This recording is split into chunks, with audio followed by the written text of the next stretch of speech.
अस्सलामुअलैकुम स्टूडेंट्स। तो आज हम क्लास 10 यूनिट 1 गैसेस एक्सचेंज शुरू करेंगे, जिसमें हमारे पास पहला टॉपिक रिस्पिरेशन है। आज हम रिस्पिरेशन पढ़ेंगे। अब रिस्पिरेशन क्या है, आइए हम इसको डिफाइन करते हैं। Respiration a process that occur at cellular level, a process that occur at cellular level। अब अब रिस्पिरेशन हमारे पास एक प्रोसेस है जो सेलुलर लेवल पर आकर होते हैं। सेलुलर लेवल से क्या मुराद है? सेलुलर लेवल से मुराद ये है कि ये सेल में आकर होते हैं। मैंने सेलुलर लेवल क्यों कहा लेवल? क्योंकि आपने 9th क्लास में पढ़ा होगा कि पहले लेवल 1 होते हैं एटम्स और मॉलिक्यूल्स, लेवल 2 होते हैं बायोमोलिक्यूल्स, और लेवल 3 होते हैं ऑर्गेनेल्स, और लेवल 4 होते हैं सेल्स। इसलिए हमने सेल को लेवल कहा। सेलुलर लेवल से मुराद कि सेल एक लेवल है जहां पर रिस्पायरेशन अकर होती है। हर सेल के अंदर रिस्पायरेशन अकर होती है। अब a process that occur at cell level, respiration हमारे पास एक अमल है जो सेल में वाक़या होती है, during which food molecules for example glucose, जिसके दौरान फूड फूड खुराक या ग्लूकोज भी हम कह सकते हैं, are broken down into simpler compounds, जिसकी तोड़ फोड़ होती है सादा कंपाउंड्स में, लाइक कार्बन डाइऑक्साइड वाटर, जैसे कार्बन डाइऑक्साइड और वाटर में इसकी तोड़ फोड़ होती है। एंड एनर्जी इज रिलीज्ड, और इस अमल में हमारे पास एनर्जी तवानाई खारिज होती है। अब फिर समझा दो। रिस्पायरेशन रिस्पिरेशन रिस्पिरेशन हमारे पास एक प्रोसेस है जो सेल में आकर होती है, जिसके दौरान फूड मॉलिक्यूल्स या ग्लूकोज खुराक या ग्लूकोज की तोड़ फोड़ होती है। किस चीज में? सिंपलर कंपाउंड्स में। और सिंपलर कंपाउंड्स क्या है? कार्बन डाइऑक्साइड और वाटर। और इस अमल में हमारे पास एनर्जी भी खारिज होती है। ठीक है। Respiration is 24 hour process and is energy releasing process. Respiration जो है वो हमारे पास 24 घंटे होते हैं हमारे बॉडी में। वो 24 घंटे होता है, वो 1 मिनट के लिए भी नहीं रुकता, और ये प्रोसेस एनर्जी भी खारिज करता है। There are 2 types of respiration. हमारे पास रिस्पिरेशन के 2 टाइप्स है, 2 अकसाम है। एक एरोबिक रिस्पिरेशन और दूसरा एनारोबिक रिस्पिरेशन। एरोबिक रिस्पिरेशन वो रिस्पिरेशन होती है जिस के रिस्पिरेशन के लिए एरोबिक रिस्पिरेशन के अमल के लिए ऑक्सीजन की जरूरत होती है। एरोबिक रिस्पिरेशन ऑक्सीजन के बगैर नहीं होती, और एनारोबिक रिस्पिरेशन ऑक्सीजन के बगैर होती है। इसके लिए ऑक्सीजन की कोई जरूरत नहीं होती। For respiration oxygen is required. Aerobic respiration के लिए ऑक्सीजन की जरूरत होती है, and carbon dioxide is released as a by product. अब जब भी रिस्पिरेशन होती है तो कार्बन डाइऑक्साइड को रिलीज करेगा, खारिज करेगा। वो एरोबिक रिस्पिरेशन हो या एनारोबिक रिस्पिरेशन, वो कार्बन डाइऑक्साइड को रिलीज करेगा। और किस चीज के बतौर रिलीज करेगा? As a by product. By product से मुराद इजाफी चीज, जिसकी इसको बॉडी को अब जरूरत नहीं है ज्यादातर, तो वो बॉडी बाहर खारिज कर देगा अपनी बॉडी से। रिस्पिरेशन के दौरान कार्बन डाइऑक्साइड रिलीज होगी, किस चीज के तौर पर? एज अ बाई प्रोडक्ट, इजाफी चीज के तौर पर। अब हमारे पास दूसरा टॉपिक है डिफ्यूजन। अब हम डिफ्यूजन किया है द मूवमेंट ऑफ मॉलिक्यूल्स की हरकत फ्रॉम अ रीजन जगह को कहते हैं, from a region of higher concentration, उस जगह से जहां पर मिकदार किसी चीज की ज्यादा हो, हायर कंसंट्रेशन आप मिकदार भी कह सकते हैं, टू अ रीजन उस जगह पर, ऑफ लोअर कंसंट्रेशन जिस जगह पर किसी चीज की मिकदार कम हो, इसका डिफ्यूजन, इसको हम डिफ्यूजन कहते हैं। फिर समझाता हूं। मॉलिक्यूल्स की हरकत मोलिक्यूल्स की हरकत फ्रॉम अ रीजन, किस जगह से, ऑफ हायर कंसंट्रेशन, जिस जगह पर मोलिक्यूल्स की तादाद ज्यादा हो, किस जगह पर, to a region of lower concentration, जहां पर मॉलिक्यूल्स की तादाद कम हो, इसका डिफ्यूजन, इसको हम डिफ्यूजन कहते हैं। आइए हम एग्जांपल की मदद से समझते हैं। Example, gaseous exchange. Gaseous exchange जो है वो हमारे पास डिफ्यूजन के जरिए होते हैं। गैसियस एक्सचेंज हमारे पास डिफ्यूजन का एक एग्जांपल है। डिफ्यूजन, अब मैं आपको वाज़ेह कर दूं कि कैसे एग्जांपल है। गैसियस एक्सचेंज, गैसियस एक्सचेंज जो है exchange of O2 and CO2 in lungs.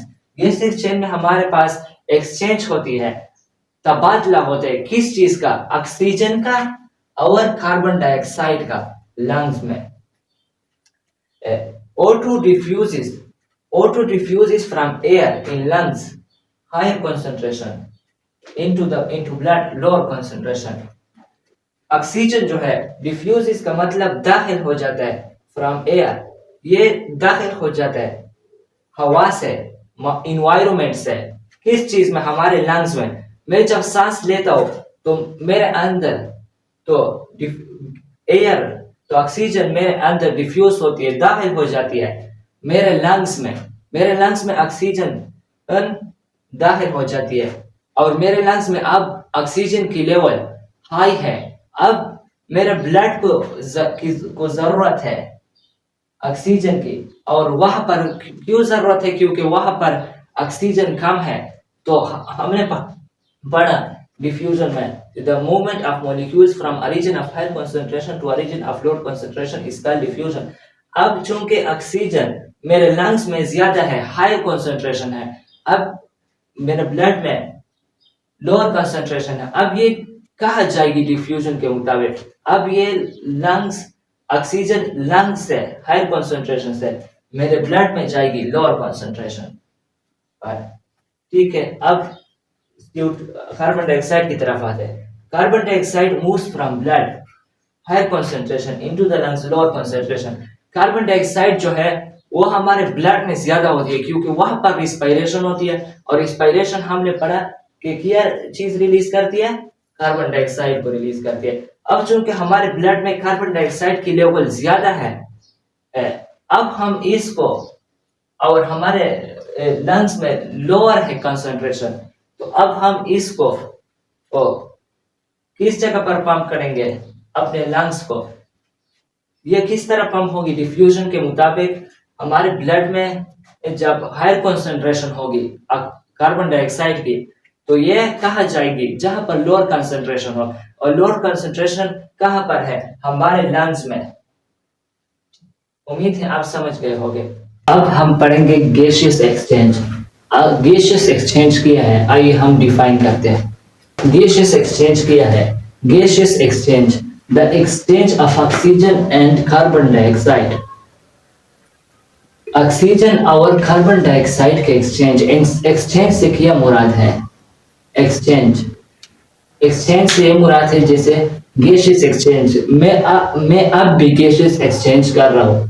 Gaseous exchange, जब मैं ऐसे करता हूँ तो मेरे अंदर ऑक्सीजन जाती है, और जब मैं ऐसे करता हूँ तो कार्बन डाइऑक्साइड बाहर आ जाती है। गैसियस एक्सचेंज किसे कहते हैं, the exchange of oxygen and carbon dioxide.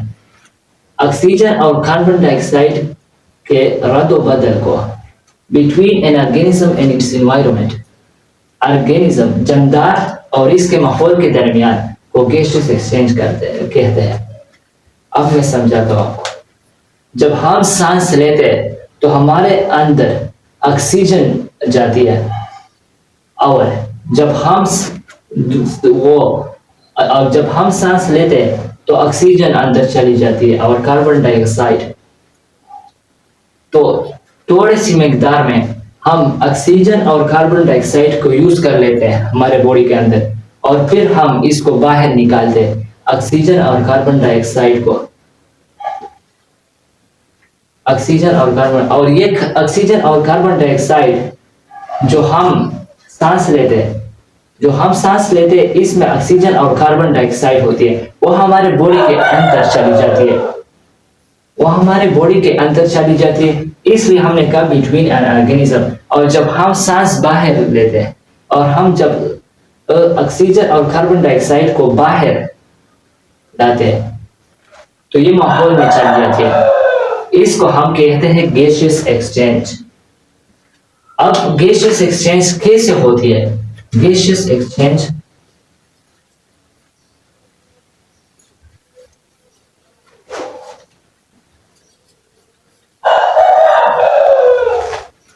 gaseous exchange occurs by diffusion.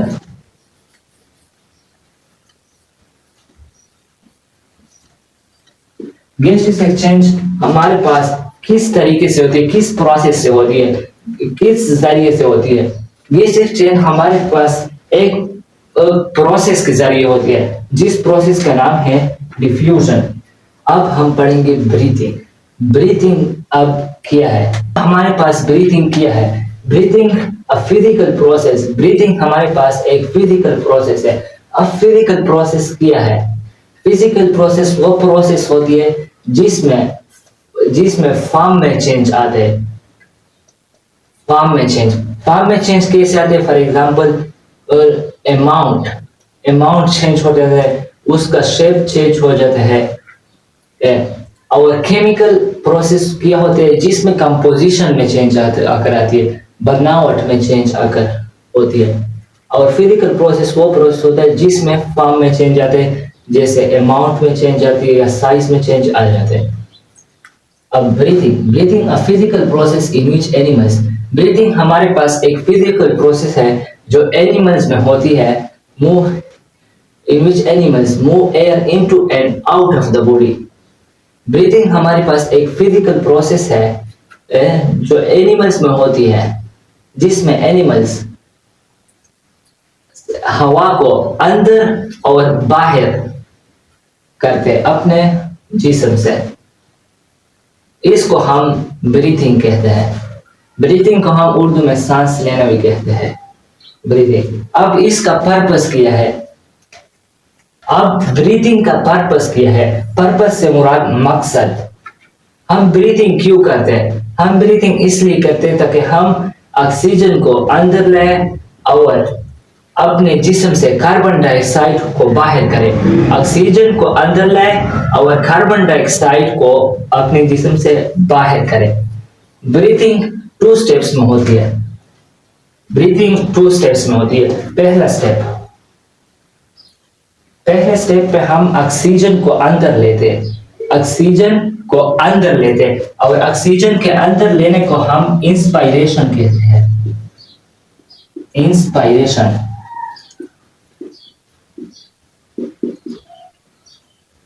Breathing दो स्टेप्स में कंप्लीट होती है। और पहले स्टेप में हम ऑक्सीजन को अंदर लेते हैं। ऑक्सीजन के अंदर लेने को तो हम इंस्पायरेशन कहते हैं। फिर से मैं समझाता हूँ। ब्रीथिंग हमारे पास दो स्टेप्स में कंप्लीट होती है। पहले स्टेप में हम ऑक्सीजन को अपने बॉडी के अंदर लेते हैं और इस प्रोसेस को हम इंस्पायरेशन कहते हैं। जबकि दूसरा स्टेप हमारे पास एक्सपायरेशन है।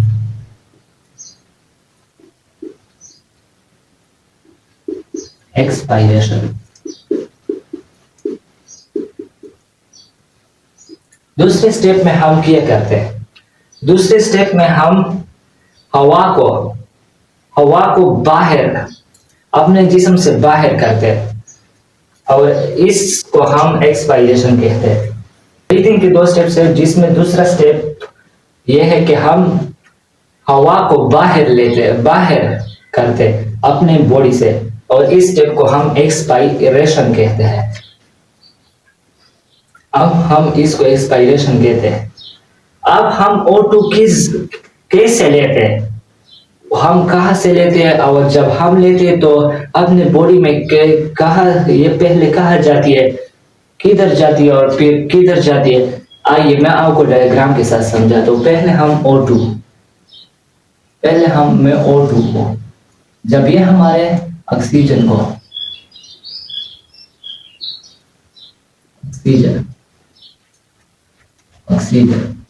O2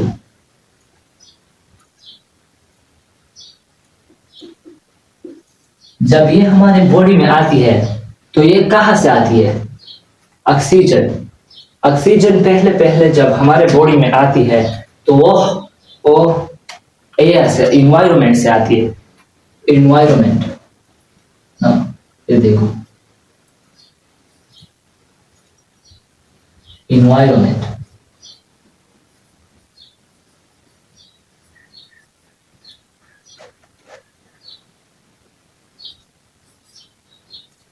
इन्वायरमेंट से हमारे पास पहले पहले ऑक्सीजन आती है।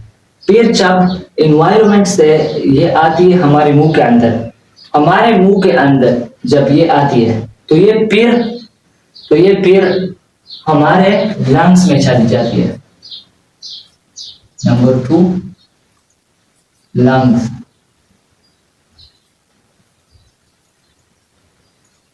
फिर ये ऑक्सीजन जो है ये हमारे लंग्स में चली जाती है। अब ये ऑक्सीजन फिर कहाँ जाएगी?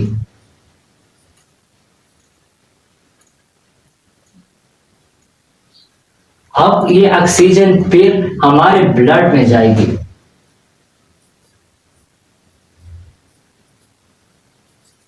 जब ये ऑक्सीजन हमारे ब्लड में जाएगी तो ये ऑक्सीजन फिर कहाँ जाएगी? ये ऑक्सीजन फिर हमारे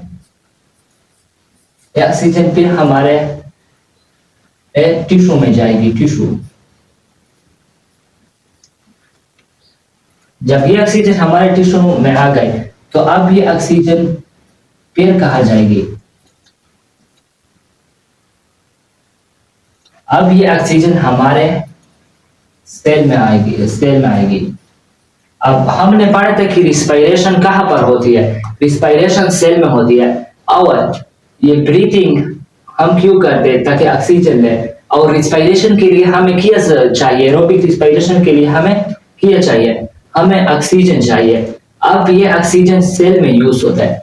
फिर समझ लो, ऑक्सीजन पहले हम इन्वायरमेंट से ले लेंगे। इन्वायरमेंट, जब ये ऑक्सीजन हमने लिया तो ये ऑक्सीजन लंग्स में चला जाएगा।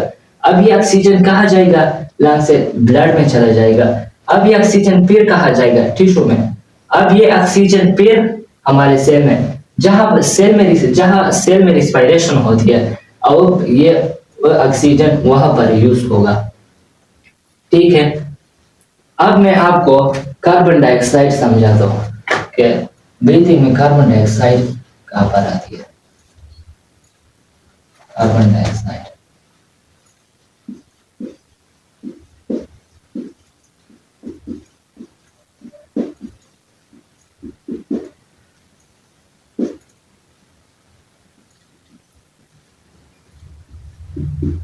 अब मैं आपको कार्बन डाइऑक्साइड समझा दो कि ये कहाँ से आती है और किधर चली जाती है। चूंकि रिस्पायरेशन सेल हमने ऑक्सीजन लाया सेल को, और सेल में और ऑक्सीजन किसके लिए जरूरत होती है? रिस्पायरेशन के लिए। क्योंकि हमने पढ़ा कि रिस्पायरेशन में जब रिस्पायरेशन होती है तो carbon dioxide as a by product हमारे पास रिलीज होते हैं, इजाफी रिलीज होते हैं। रिस्पायरेशन में चूंकि कार्बन डाइऑक्साइड रिलीज हुआ था तो रिस्पायरेशन कहाँ पर वाक़ई होती है? सेल में। तो वाक़ई बात है कि जब रिस्पायरेशन सेल में होती है तो वहां पर तो सेल में कार्बन डाइऑक्साइड भी रिलीज होगी। अब जबकि ये कार्बन डाइऑक्साइड जो है, ये कार्बन डाइऑक्साइड ये सेल में है, ये सेल में है कार्बन डाइऑक्साइड। ये कार्बन डाइऑक्साइड सेल में है तो ये कहाँ जाएगी? ये हमारे पास टिश्यू में जाएगी। ये कहाँ जाएगी? टिश्यू में।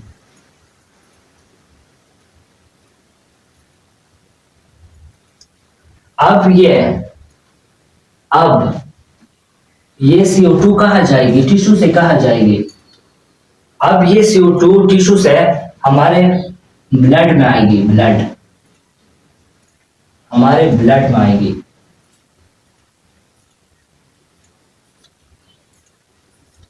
अब ये CO2 जब हमारे ब्लड में आ गई तो अब ये कहाँ जाएगी?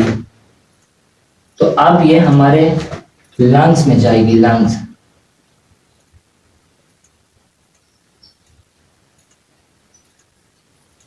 जब ये CO2 CO2 अब ये CO2 जब हमारे ब्लड में आ गई तो ये फिर से कहा जाएगी, ये हमारे लंग्स में आएगी, लंग्स। ये हमारे लंग्स में आएगी। अब ये CO2 जब हमारे लंग्स में आ गई तो अब इसको हम इसकी जरूरत हमें नहीं है।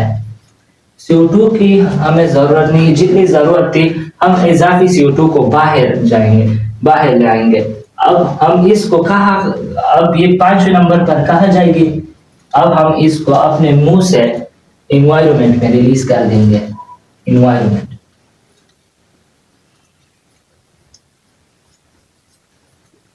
अब ये फिर से कहा जाएगी CO2, अब हम इसको अपने इन्वायरमेंट में रिलीज कर देंगे, क्योंकि देखो फिर से समझाता हूँ। हमने रिस्पायरेशन के लिए ऑक्सीजन लाया, सेल में ऑक्सीजन लाया, जब सेल में ऑक्सीजन आया तो रिस्पायरेशन होगी, रिस्पायरेशन में कार्बन डाइऑक्साइड प्रोड्यूस होगी जो सेल के अंदर प्रोड्यूस होगी। अब चूंकि कार्बन डाइऑक्साइड प्रोड्यूस हो गई सेल में, अब कार्बन डाइऑक्साइड की जितनी हमें जरूरत थी वो हमने सेल में इस्तेमाल की, जितनी हमें जरूरत नहीं थी अब हम इसको बाहर लाएंगे। क्योंकि कार्बन डाइऑक्साइड सेल में है तो ये टिश्यू में जाएगी, टिश्यू से ये ब्लड में जाएगी, ब्लड से ये लंग्स में आएगी, और लंग्स से हम इसको बाहर कर देंगे, अपने बॉडी को इन्वायरमेंट में चली जाएगी। क्योंकि हमें इसकी और जरूरत नहीं तो हम इसको बाहर कर देंगे। अब हम पढ़ेंगे कि ये CO2 तो हमारे ऑक्सीजन ये हमारे लंग्स में कैसे आती है, ये कैसे आती है, ये देखो। अब मैंने ये क्या लिख दिया, मैं आपको समझाता हूँ। A fresh air has a higher concentration of oxygen present than in blood। हमारे पास जो ताज़ा हवा होती है, ताज़ा सांस हम लेते हैं, उसमें ऑक्सीजन का मिकदार ज्यादा होता है बामुकाबला ब्लड के। अब चूंकि हमने पढ़ा था, ये डिफ्यूजन का भी मिसाल हो सकता है। अब हमने चूंकि पढ़ा था कि हवा इधर कम है, हवा बाहर ज्यादा है, हमने जो सांस लिया उसमें ऑक्सीजन ज्यादा है और ब्लड में कम है। अब ये ऑक्सीजन कहाँ जाएगी, जहां पर कम होगी, इसलिए therefore it diffuses into blood, इसलिए ये ब्लड में चली जाएगी। फिर समझाता हूँ। A fresh air, जो ताज़ा हवा सांस हमने लिया है उसमें ऑक्सीजन की मिकदार ज्यादा है, हमने अंतर लिया। अब ये ऑक्सीजन, अब इस ऑक्सीजन की मिकदार चूंकि ब्लड में कम है तो ये कहाँ जाएगी, ब्लड में जाएगी। क्योंकि जहां पर कम होगी वहां पर उसकी जरूरत होगी, अब ये ब्लड में जाएगी। ठीक है, ये हो गए ऑक्सीजन की बात, ये हो गई ऑक्सीजन की बात। अब हम CO2 की बात करेंगे। CO2 के अंदर CO2, अब CO2 at the same time, उसी वक्त is higher in the blood. अब चूंकि कंसंट्रेशन ज्यादा है तो ये कहा जाएगी, so it diffuses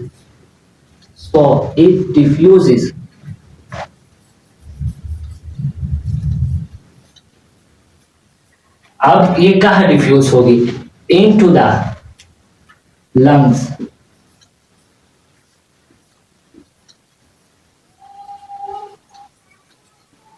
into the lungs and is expelled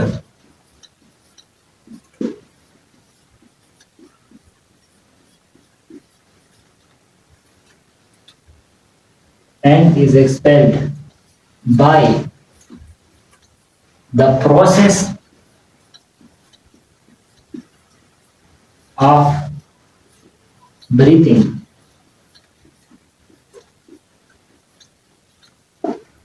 अब देखो CO2 at the same time, उसी वक्त जब ये ऑक्सीजन वाला प्रोसेस हो रहा होगा उसी टाइम ये CO2 वाला प्रोसेस भी होता होगा।